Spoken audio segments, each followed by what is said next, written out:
자, 이어서 나갑니다.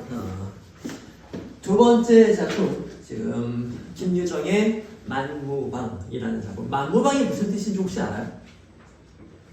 만무방은 안 좋은 상황. 좀 안 좋은 느낌이지. 이게 이 작품의 어떤 역설적인 그런 면모가 나오는데, 이 만무방이라고 이제 별명이 붙은 사람이 주인공인데 엄청 매력적으로 나와요. 만무방이라고 하는 망나니는 알아? 망나니가 뭐지? 망나니는 정확히 말하면 조선시대 사극을 보면 죄인을 죽일 때 좋은 시대는 죄인을 길거리에서 사람들 보라고 아주 차명에 처해질 사람들을 길바닥에 놓고 이렇게 목을 쳐서 죽였는데, 목을 쳐 죽이기 전에 어떻게 사람들 보는데 목을 잘라 죽이냐, 그렇지? 그게 어떤 장면인가 막 상상만 해도 끔찍한데, 근데 그때 술을 막 마시면서 술에 취해서 막 칼춤을 추다가 한참 겁을 주고 사람들한테 이런저런 전시효과를 막 일으킨 다음에 사람들은 어떻게 이게 하나의 퍼포먼스인 거야. 그러다가 막 술에 술 뿜고 그러다 사람을 팍 치는, 야 무슨 소 잡는 것도 아니고, 그 당시에 소 잡는 사람도 백정이라고 해서 되게 천한 축을 이렇게 했잖아. 근데 이제 사람 죽이는 존재인 거야. 좀 막 사는 사람들을 이제 그렇게 돈 주고 고용해서 이제 그런 짓을 시켰단 말이지. 그런 망나니를 좀 만무방이라고 해요. 정말 막 사는 사람, 되는 대로 사는 사람 이렇게. 근데 이 작품에서 만무방이라고 별명이 붙은 사람이 정말 매력적인 사람으로 나와요. 이게 이 작품의 핵심이야. 한번 어떻게 되는지 한번 볼까? 작품을. 만무방이라는 작품. 도와주는 목이 있으면은 챙겨서 갑시다. 170쪽에 4번 문제 보기. 예상 밖의 결과가 빚은 모순이나 구조어. 그러니까 좀 모순적이야, 이럴 때 우리가 아이러니하다 이런 말을 쓴다는 말이지. 아이러니는 사전에 찾아보면 반어법을 아이러니라고 한다고 나오는데, 문학적으로는 역설법까지 포함해서 좀 역설적인 상황일 때, 약간 모순적, 역설적 상황일 때, 좀 말이 안 되는 상황일 때 아이러니다, 이제 이런 표현을 쓴다고 보시면 돼요. 우리는 일탈적인 삶을 사는 사람에 비해 사회 질서를 준수하며 사는 사람이 정당한 보상을 받을 것이라 예상한다. 네, 맞죠? 그런데 만무방에는 막되게 살아가는 사람이, 이제 만무방이라고 별명이 붙은 사람이 배척의 대상이 아닌 존경의 대상이 되는 상황이 펼쳐진다. 성실한 농꾼이 노동의 대가를 얻기는커녕 자기 논의 벼를 도둑질해야만 하는 처지. 이 글의 핵심, 거의 끝난 거랑 다름이 없어요. 자기 논의 벼를 자기가 도둑질을 해서 먹어야 돼요. 뭔 상황인지 모르겠지. 자, 자기 논이라는 용어가 좀 이중적일 수 있기 때문인데, 자, 일단 이것도 차근차근 합시다. 선생님이 예전에 이제 그런 말을 했어요. 사랑해, 그리고 이별해서 슬퍼. 이건 지극히 개인적인 시예요. 이걸 개인적 서정시라고 하지. 이거와 대조 대비가 되는 개념은 현실의 구조적 부조리함, 모순을 비판하는, 이 사회 시스템이 글러먹었다 라고 비판하는, 그걸 현실 참여시 참여문학이라고 해요. 좀 사회적인 작품이지. 아까 전에 했던 방금 전에 했던 이제 그런 작품도, 만세정 같은 작품도 개인적인 서정 작품이에요. 사회 구조에 대한 비판이 있어요. 사회 구조, 일제강점기가 얼마나 그지 같았나를 말하는 그 모순을 비판하는 참여문학 계열이었잖아. 그것처럼 사회 전체적인 시스템을 비판하는 이제 그런 작품이 꽤 있는데,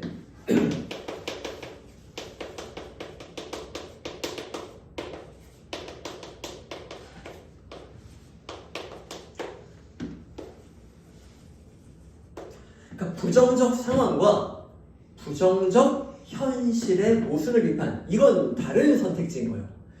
이별에서 찡찡거려도 부정적 상황이라는 말은 되잖아. 그런데 물론 일제강점기나 이런 부조리한 사회 구조일 때도 부정적 상황이란 말은 되고, 그런데 부정적 사회의 구조적 모순을 비판한다 이렇게 했을 때 이별에서 찡찡거리는 그런 내용은 거기에 속하는 게 아니란 말이지. 이렇게. 이거는 사회 전체의 모순을 비판하는 이제 그런 급에서 큰 틀에서 쓰는 말인데 이거의 대표적인 것이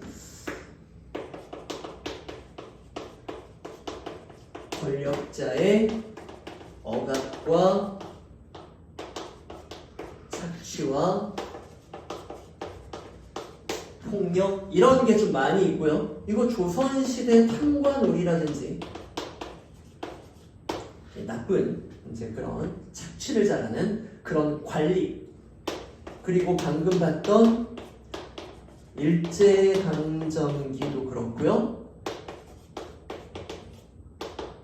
국제치하도 이런 거 되고요. 오케이? 이제 이런 것들 많이 있죠. 자, 그리고 전쟁으로 인한 피해. 전쟁의 피해. 이런 것도 주로 나오는 패턴이죠. 그렇죠? 자, 그리고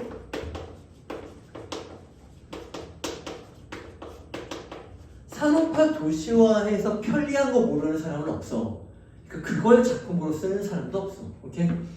뭐 문이 자동문이 되니까 좋더라. 아 그거를 왜 작품으로 써? 다 하네. 그렇지? 아파트는 살기에 좀 편리한 면이 있더라. 그걸 왜 쓰냐고. 그러니까 작품은 이런 것에 패해. 항상 사람이 도구화되고, 오케이? 이것보다 돈이 더 중시되고, 오케이? 사람들은 돈돈거리고 인간성이 말살되고 인간보다 돈을 택하고 인간 소외라고 하지. 네, 산업화 도시화의 폐해. 이런 거 잘 나오고 또 하나가 아무리 노력을 해도 가난에서 벗어날 수 없어. 오케이? 이런 것들. 노력해도 벗어날 수 없는 어떤 불행한 처지, 가난 이런 것들이요. 아니 노력하면 대가를 제대로 받아야 되잖아. 그건 사회 구조가 제대로 되어 있을 때. 아무리 노력을 해도 벗어날 수 없어? 그러면 사회 구조가 잘못되어 있다는 거지. 그게 이거랑 섞이면 일제 그 권력자들 때문에 이렇게 섞일 수도 있고요. 또는 전쟁 이후에 사회가 쑥대밭이 됐어. 그러면은 아무리 정치하는 사람들이 잘한다고 해도 소설을 보는데 정치하는 그 사람들도 노력은 하는데 그 사람이 할 수가 없는 그 정도로 망가진 사회인 거야. 그럼 이거는 권력자 개인의 문제라고 할 수 없잖아요. 그냥 어떤 사회적으로 너무 힘든 상황에 처한 거죠. 이렇게 이런 부당한 권력자랑 엮여 나올 수도 있고 좀 별도로 나올 수도 있고. 하여튼 이거는 사회 구조의 문제지 개인의 탓은 아니란 말이에요. 이렇게. 자, 이 작품은 일제강점기라는 못된 놈들과 이게 겹쳐서 나오는 거라고 보시면 돼요. 오케이. 그렇습니다. 그걸 아이러니라고 하는 거지. 열심히 노력했어. 그런데 가난에서 벗어날 수 없다고? 아, 아이러니하네. 이제 이렇게 되는 것입니다. 그리고 아까 그 말, 갸우뚱했던 거. 자기 논의 별을 자기가 훔친다고? 뭐야 이건? 자기 논이라는 게 자기가 가꾼 논이라는 말이고요. 땅 주인은 지주예요. 당연히 일제강점기에 지주 시기나 하는 애들은 좀 친일 세력일 때가 많았죠. 이렇게. 그래서 친일 지주한테 거의 많은 곡식을 다 뺏기는 거야. 곡식을 농사를 지어서 100섬을 수확했어. 그런데 80섬을 바쳐 진짜. 그렇지? 이건 이율이 너무 세잖아. 그걸 고리라고 하는데 그렇게 못 사는 사람들은 돈을 빌렸을 때가 많아. 지주한테 돈 좀 빌려주세요. 올해 이걸 바쳐야 되는데 올해는 좀 수확량이 흉년이라 내년에 바칠게요. 나머지는. 그럼 나머지 바쳐야 될 걸 못 바친 거 다 빚이잖아. 거기에 이자가 세게 붙는 거야. 그러면 엄청나게 갖다 바치고 있는데도 빚이 더 늘어나는, 평생 빚 빨아먹혀야 되는 이제 이런 일이 벌어지는 거죠. 이렇게. 그런 문제를 다루고 있습니다. 이러한 상황에서 발생하는 아이러니는 윤리적으로 살고자 하는 사람들도 일탈적인 선택을 할 수밖에 없게끔 하는, 잘 열심히 살아도 방법이 없는데 뭐 일제강점한 농촌 질서의 부조리함. 딱 이거 기억하면 되겠네요.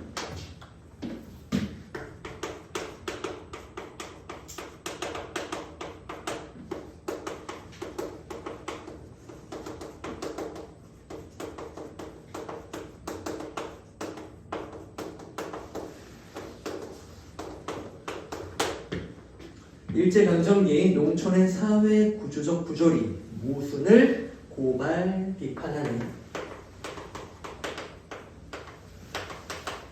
그런 작품입니다. 이렇게 고통받으며 살아가는 농민에 대한 연민도 보이고요. 아, 불쌍한 조선의 농민들.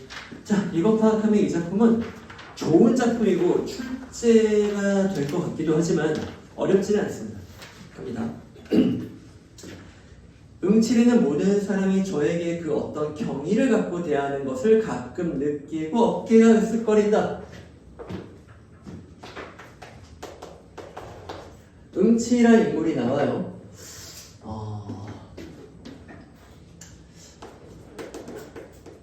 고향 마을 사람들, 그러니까 조선의 보통 농민들을 말하는 거예요. 조선의 보통 농민들이라는 메시지로 작가가 설정한 인물인데, 고향의 보통 농민들이 응칠에게 어떤 부러움과 경의, 존경하는 마음, 이걸 갖는다는 거야. 응칠이 도대체 뭐 하는 사람이길래 이제 이런, 우리는 보기를 보고 왔으니까 스토리가 어떻게 흘러갈지 짐작이 되지만 처음 이 작품 읽는 사람들은 얘가 뭐 얼마나 대단한 인물이기에? 이런 궁금증이 드는 게 당연하겠죠. 으쓱거린다. 백판 모르던 사람도 데리고 앉아서 몇 번 말을 좀 하면 대번 구부러진다. 이게 허리가 굽는다는 거죠. 얘를 어이구 응칠 어르신 뭐 하는 것처럼 존경하게 된다는 말이야. 그게 그렇게 장난한 것인지 그 일을 하다가 그 일이란 도적질이지만, 그러니까 얘가 주로 하는 일은 도적질이에요. 되는 대로 막 사는 애야. 오케이. 얘는 도적질을 하는 겁니다. 도적질을 하니까 다른 사람들이 경의를 가지고 바라봐요. 대단하십니다. 부러워하는 거예요. 들어가 욕보던 이야기. 도둑질을 하다가 치욕을 당하는 이제 그런 이야기를 하는데, 고향 마을 사람들이 우와 정말 모험담을 듣는 것처럼 그렇게 동경하듯이 바라보더란 말이지. 어이구 그걸 어떻게 당하셨어? 그래 그 돈을 어떻게 했어? 또 그래 생각이 납니까? 도둑질을 한 번이 아닌데 와 이걸 또 할 생각이 나요? 그렇게 여러 번 대단하십니다. 뭐 이러고 있다는 말이지. 참 우리 같은 농꾼에 되면 호강살이, 그러니까 도적질하다가 걸려서 지도곤을 당하고 하는 게 보통 농민들보다 호강하며 사는 거라는 거지. 그러니까 이들의 삶이 얼마나 지옥 같은지를 짐작할 수 있는 것이죠. 도둑질하다 걸려서 돼지게 맞는 게, 그렇게 사는 게 얘네보다 나아. 이런 말을 하는 것입니다. 이렇게 엄청 비참한 삶을 살고 있는 거란 말이지.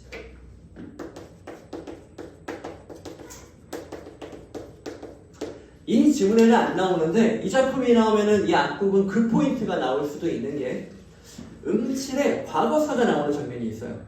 응칠은 정말 열심히 농사를 지었던 애예요. 그런데 계속 빚이 불어가는 거예요. 그래서 희망이 없어서 쪽지를 적어두고 니들이 다 나눠 가져라 남은 거. 집 있고 뭐고 다 들어가. 어차피 나눠 가질 것도 별로 없어. 그리고 야간 도주를 하는. 이렇게. 얘는 성실한 농부였다. 이 당시에는 이제 농군 이렇게 잘 나오지. 농부였다. 그러다가 도적질, 답이 없는 그런 생활인 거예요. 한편 부러운 모양이었다. 저들도 그와 같이 진탕 먹고 살고는 싶으나 주변 없어 못하는 그 울분에, 이 사람들의 정서는 울분이네요. 그렇죠. 울분. 그래서 얘한테 부러움을 느끼는 거야.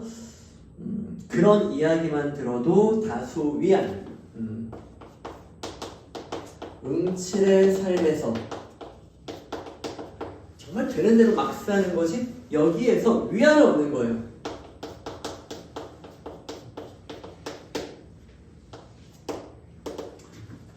내가 부러워하는 삶에 대한 얘기를 들으면 좀 대리만족이 되는 거죠. 그러지? 해외여행 많이 가고 싶어. 그럼 유튜브에서 해외여행 틀어만 놔도 좀 위안이 되잖아요. 대신 가는 것 같고 그런 느낌입니다.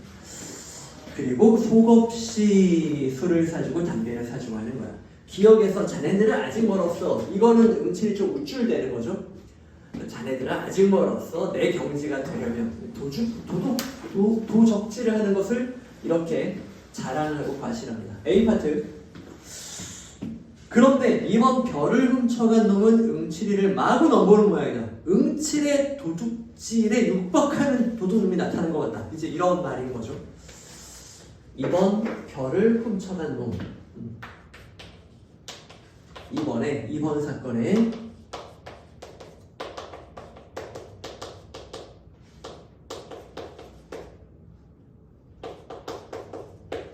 별을 훔쳐간 놈. 읽다 보면 이제 추론이 되는데 이게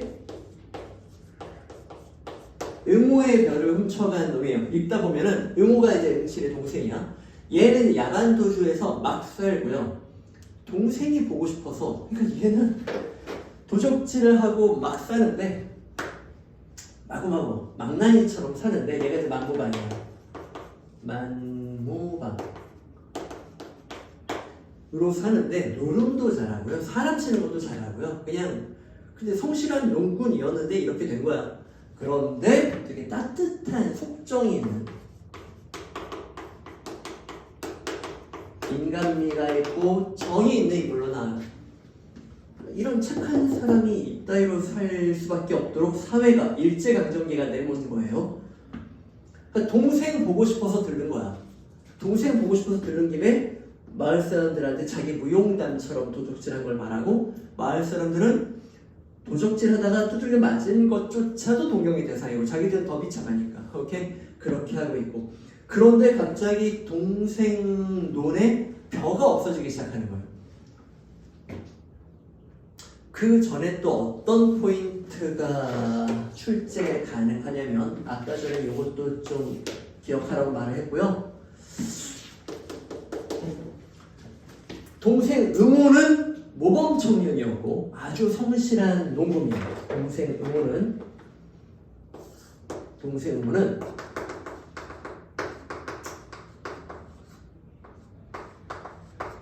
성실한 농부입니다. 그래서 이 작품의 또 다른 출제 포인트. 응호가 이제 추수를 할 때가 됐어요. 옛날 사람들은 농촌 사람들은 이렇게 마을 사람들이 돌아가면서 협동을 해서 일하는 게 편하니까 다 모여서 오늘은 이 사람 돈에 추수를 거들어주고 다음 날은 저쪽 사람 돈에 추수를 거들어주고 이렇게 협력을 합니다. 동네 사람들이 다 모여서 아유 축하하네 축제 분위기로 추수를 해요. 이렇게 추수를 합니다. 추수를 할 때는 기분이 좋지. 그리고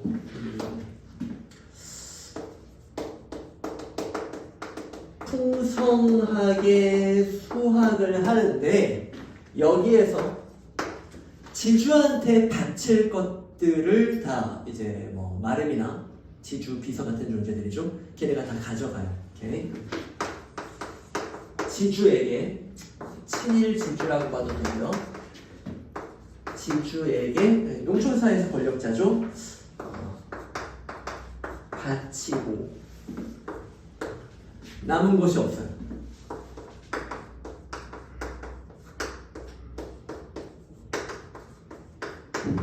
그러니까 마을 사람들은 아 축하하네 같이 별을 베어주고 수국이 쌓아놓고 원래는 이러 가지고 좀 잔치도 하고 이렇게 겨울 날 때는 좀 힘들지만 뭐 추석에는 맛있는 걸 먹고 해야 되잖아. 그런데 이 지주한테 다 바칠 거를 제하고 나니까 남은 게 없어요. 그러니까 동네 사람들도 뻘쭘하고 응호도 너무 부끄럽고 이렇게 터덜터덜 와요. 나 1년간 뭐 한 거지? 그 풍성한 곡식은 지주가 다 가져간 겁니다. 그런 상황이 나와요. 그리고 올해는 수학도 별로 안 됐고 응모의 아내도 아파요. 예? 누구 하나 아프면 큰일 나는 거야. 약값이 없어. 예? 남은 것이 없으니까 그러면 1년 동안은 뭐 하고 보내야겠어요? 지주한테 또 빌려야죠. 아까 백석을 거뒀던 백석을 지주 다 바쳤어요. 그리고 빚을 져서 1년을 버티면서 지주 돈을 수확해줘야 돼요. 그 다음에는 바치는 것뿐만이 아니라 거기에 대한 이자도 내야 될 거 아니야. 이거는 아무리 성실해도 답이 없는 사회예요. 오케이? 부당한 그런 사회 분위기가 나오게 되어 있습니다. 이게 이 작품의 또 다른 출제 포인트.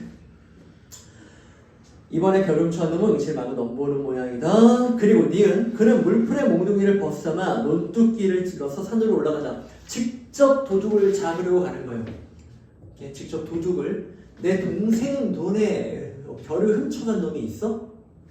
동생은 아내도 아프니까 지주한테 제주 쪽에 벼 거두려면 너희가 걷어가. 나 올해 추수 못하겠어. 아내가 아파서 시간이 안 나네 이러면서 벼를 수확하는 거를 미루고 있었어요. 상황. 근데 벼를 수확하기도 싫지 않을까? 작년처럼 똑같은 꼴이 날 텐데 마을 청년들이 다 도와줘가지고 야 수확하자 해서 딱 거두면은 지주가 자 이제 걷었어 가져간다 하고 가져갈 거야. 그러면 마을 사람들이랑 응원은 또 빈손으로 어떻게 하고 터널 또 돌아올 거 아니야. 응원은 친구들 술 한잔을 못 사줄 거 아니야. 그러니까 올해는 아픈 아내 핑계를 대고 응호가 수학 내가 지금 못하니까 내가 벼는 이렇게 갖고 놨잖아. 가져갈 거면 지주 네가 사람 써서 당신들이 가져가 배째 하면서 수학을 미루고 있는 상황. 근데 응호의 논의 벼가 야금야금 없어지고 있는 거지. 그러니까 어떤 새끼가 응호 논의 벼를 지주한테 바쳐야 될 그 벼를 누가 훔쳐가고 있는 거예요. 그러니까 응칠이 이 새끼 봐라. 내가 이 동네에 왔더니 갑자기 누가 내 동생 벼를 훔쳐가네? 누가 의심받아? 줄이지. 그렇지? 이 새끼가 지금 내가 의심받을 거 뻔한데, 오케이? 내가 직접 그 새끼 잡는다. 내가 직접 내 동생 논에, 내 동생이 경작한 논에 그 벼 훔쳐간 놈 내가 직접 잡아서 내 누명을 내가 뻗지. 내가 싸움 좀 하거든 하면서 이제 몽둥이 들고 잠복을 들어가는 이제 그런 상황이에요. 오케이. A 밑에서 두 번째 줄 보면 그러면 그와 고개 그 다음 고개와 고개 사이에 20개 울창한 산 중턱을 비교대고 몇 마지개의 논이 놓였다. 응모의 논은 그 중에 하나였다. 길에서 썩 들어앉은 곳이라 잘 보이지도 않는다. 으슥한 곳에 있는 좀 논이야. 여기에서 응호논을 찾아가고 있음을 알 수 있죠. 응칠은 응호논을 찾아가고 있어. 중략 부분 줄거리 벼 도둑이라는 의심을 받는 상황에 처한 응칠은 진범을 잡기 위해 응호의 논으로 향한다. B 파트 얼마나 되었는지 몸을 좀 녹이고자 일어나 서성서성할 때 도둑놈이 언제 오나 이러고 있는데 논으로 다가오는 희미한 그림자를 분명히 두 눈을 보았다. 드디어 이제 긴장감이 높아지는 거예요. 도둑놈이 오고 있어요. 그러고 보니 피로고 한고 추위와 고통 다 딴소리다. 갑자기 이제 긴장이 되는 거야. 저 새끼 잡는다 이러고 있는 거지. 고개를 내대고 딱 버티고 서서 눈에 쌍심지로 올린다. 눈을 부릅뜨고 바라보는 겁니다. 얘들아 올린다. 끝에가 는다 니은다 동사는 이렇게 형용사는 기본형 현재 시제로 마무리가 되고 있죠. 소설은 서술자가 이야기를 전달하기 때문에 현재 얘기를 전달할 때에도 과거형으로 써요. 했다, 먹었다, 보았다. 그런데 지금 라이브로 중계하는 것처럼 현재 시제를 써요. 서술자가 전달하는 소설에서는 되게 특이한 기법인 거예요. 그러니까 소설을 과거형의 문학이라고 하고 소설은 현재 장면을 쓸 때에도 과거형으로 쓰는 게 보통이야. 서술자의 기억에 의존해서 이야기꾼이 기억에 의존해서 얘기하는 수 있으니까. 근데 현재 시제를 쓰면은 지금 라이브 중계 방송처럼 느낌이 돼요. 그러니까 이런 시제를 쓰면 반드시 문제로 나오지. 생동감과 현장감이 확 올라가게 되어 있습니다. 오케이. A 파트에도 이런 기법 보이죠? A 파트에도 올라간다, 아물거린다, 이렇게 넘는다. B 파트에도 쌍심지를 올린다, 흰 그림자는 어둠에가 어둠 속에 사라져 보이지 않는다, 이렇게 실시간 중계 같은 느낌을 줍니다. 바람 소리만 외모행칠 뿐이다. 다시 암흑 속이 된다. 확실히 벼름치러 논속으로 들어갔을 것이다. 역갱이, 여우 같은 놈이 굳은 날씨를 기회 삼아 마음껏 하겠지, 마음껏 훔쳐가겠지. 의리 없는 썩은 자식, 격장에서 같이 굽는 터에. 자, 이 부분도 추론해야 돼요. 응칠은 도둑놈이 배고픔에 못 이겨 도둑질을 하는 거라고 확신하고 있습니다. 그렇죠? 그래서 의리 없는 자식, 지금 다 굶고 있는데 이 논의 별을 훔쳐가? 지금 내 동생도 힘들어하고 뻔한데, 오케이? 내가 도둑 누명 쓸 것도 뻔하고 내 동생도 지금 힘들게 뻔한데 지 굶는다고 이걸 훔쳐가? 나쁜 새끼. 지금 응칠은 동생 눈을 별을 훔칠 거라는 건 상상도 못하고 있고, 의리 없는 새끼, 지만 배부르는 새끼 이러면서 욕을 하고 있어요. 다시 나타나고 이제 때립니다. 168쪽 제일 끝에 처참한 비명이다. 이 소리가 귀에 번쩍. 페이지 넘겨서 뛰어 그 고개를 들고 팔부터 벗겨보았다. 갑자기 때렸더니 비명 소리가 나는데 비명을 들으니까 때리는 걸 멈추고 정신이 번쩍 들더니 옷을 벗기기 시작해, 복면을 벗기기 시작합니다. 너무 어이가 없었음인지 시선을 치거든요. 그 자리에 우두망찰, 망연자실 하고 있는 거예요. 지금 독자는 상상도 못한 상황이었을 거야. 이걸 처음 읽는 사람은. 그리고 여기는 지금 긴장감을 고조시키는 거지. 무서운 침묵이었다. 도적은 일어나더니 이제 이 작품 최고 반전 부분이죠. 성님까지, 형님까지 이렇게 못살게 굴기우. 그러니까 동생 눈에 벼 훔쳐가는 도둑이 동생이었다는 거죠. 최대 반전, 최대 아이러니. 이 작품이 나온다면 반드시 이 장면이 나올 겁니다. 그리고 아까 선생님이 말한 또 다른 출제 포인트 중에 하나가 이렇게 섞여서 나올 확률이 높습니다. 이렇게 느끼면 울음이 勃어진다. 갑자기 동생이 두들겨 맞다가 울어버립니다. 이렇게 내가 먹는데 누가 뭐래? 그러니까 이 아이러니, 자기 눈의 별을 자기가 훔쳐 먹어야 하다니. 지주한테 들키면 안 되거든요. 지주한테 들키면 이걸 공식적으로 수확하면 이거 다 지주 거거든. 다 뺏겨야 되거든. 그러니까 훔치는 거지. 자기가 봐도 말이 안 되는 상황인 거야. 내가 수확한 벼 내가 먹는데 누가 뭐래? 지주가 뭐라고 하죠. 그러니까 슬픈 장면이죠. 그러니까 거기서 조금 더 내려가서 그 페이지, 지금 169쪽이죠? 169쪽의 10번째 줄에 형을 배반하고 이 짓을 벌인 아우도 아우이렸다.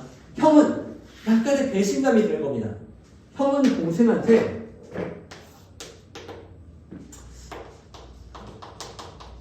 배신감도 드는 거고요. 이 새끼 지금 형이 도둑 누명 쓸 거 알고 이 짓을 한 거야? 이렇게 되는 거지. 이렇게 이 새끼 이렇게 고얀 놈 할 때 제 볼을 적시는 것은 눈물이다. 응칠이 동생한테 배신감을 느끼면서 울어요. 그러니까 어떤 정서도 동시에 드는 거야? 연민, 불쌍한 새끼, 이렇게 연민도 드는 거죠. 그러다가 바로 다음 줄 A 파트, 황소의 눈깔이 떠오르는 거야. 황소 보고 왔거든. 그러니까 요즘으로 따지면 뭐 덤프트럭 같은 걸 운전하는 어떤 집을 본 거야. 트럭 훔치자, 뭐 이제 이런 개념처럼 농촌에서 황소는 엄청난 부를 상징하고 농사 경영을 하기 위해 되게 중요한 요소니까 값이 어마어마하죠. 지금도 어마어마해요. 지금도 소 한 마리가 한 10,000원 할걸? 근데 그 당시면은 뭐 엄청나죠. 유치원 소라는 그런 희곡도 있어요. 유치즌에 소라는 그런 희곡도 있는데, 소를 지키려고 하다가 결국 소를 지주한테 소마저 뺏기는, 그 말에서 유일한 소를 가진 집이 었는데 그걸 결국은 착취하는 이제 그런 희곡도 있습니다. 그 희곡은 그게 이제 포인트거든. 소를 보고 야 소훔치자 이렇게 된 거지. 소훔치자. A에서 4줄 내려와서 좋은 수가 있다. 네 원대로 돈 해줄게. 나하고 잠깐 다녀오자. 이렇게 2줄 내려와서 형의 손을 부질없다는 듯이 몸으로 털어버린다. 그 삑 달아난다. 기가 콱 막혔다. 이놈아 하게 맞춰서 동생의 이 찌질한 모습을 보고 기가 막힌데 같이 도둑질 하자고 했는데 얘는 남의 소를 훔칠 애는 아니거든. 그러니까 됐어 하고 도망치는데 형이 막 너무 화가 나는 거예요. 그렇죠. 동생한테 답답함의 분노도 느끼지만 이 연민의 정서 때문에 더 화가 나는 거기도 해요. 아이고 이 답답한 놈아 그냥 확 터질러 버려야지 이런 느낌도 드는 거지. 그리고 가서 엄청 팹니다. 여기 심리 조심해. 동생이 미워서가 아니라 상황의 분노가 솟는 걸 거예요. 이 상황에 동생한테 화풀이 하는 거지. 그리고 뒤에 보면은 이제 쓰러진 동생 실컷 팬 다음에 업고 옵니다. 이렇게 동생에 대한 따뜻한 정도 있는 거예요. 이렇게 엔딩. 자, 문제 풀어보세요. 한 2분 시작.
자, 이거 다 푼 것 같은데 1번 문제.